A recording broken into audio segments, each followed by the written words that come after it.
नमस्कार सांग मैंने जय जगन्नाथ आपण मैंने केमती अच्छे मु तो बहुत बढ़िया अच्छी आपण मानक मोर एक सर्ट वीडियो को स्वागत जनाऊँगी। आपण मैंने जब मो भिडियोटी भल लगे लाइक शेयर सब्सक्राइब निश्चिंत करेंगे।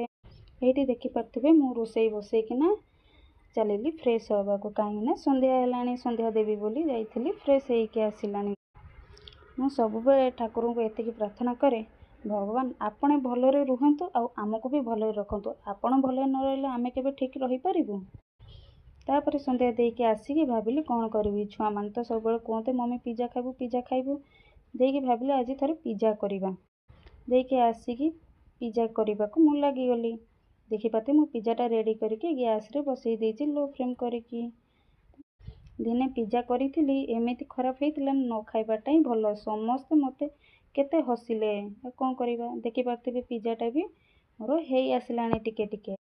तापर आसिक मो हजबैंड पहुँची गले माछ नहीं कि कहीं पंचक स्टार्ट हो जाऊँगी बोली आउ तो खाई हेबनी। तापर मो हजबैंड पिज्जाटा को काटिकी टिके टेस्ट कर सी तांकर माछ बनइबारे लगिगले। मुझे पिज्जाटा को टेस्ट कली। पिज्जाटा टिके मोटा होता और राग भी होता से केही भी खाई पारे जहाँ भी समस्ते टिके टिके खाई। देखिए फिर से मु नेक्स्ट टाइम ट्राए करी भल करने। तापर समस्ते खाई सारा पर मु खाइली कहीं कार्तिक मास चलती मु तो आइंस खाएनी। छुआ मैंने मो हजबैंड आइंस खाती मु तो खाएनी। तापर पंचक स्टार्ट हो जाऊँगी आज लास्ट खाइबा थिला। देखो तो मो पुओ एत बदमाशी होती मत शांति खाइबा को दौनी। सी जितेबाला टिके भल थी तो भल ना तो सी एमती बदमाशी करे खाइला बेले। सांग मैंने मो भिडियोटी जदि आपको भल लगी लाइक शेयर सब्सक्राइब निश्चिंत करेंगे। रही जय जगन्नाथ।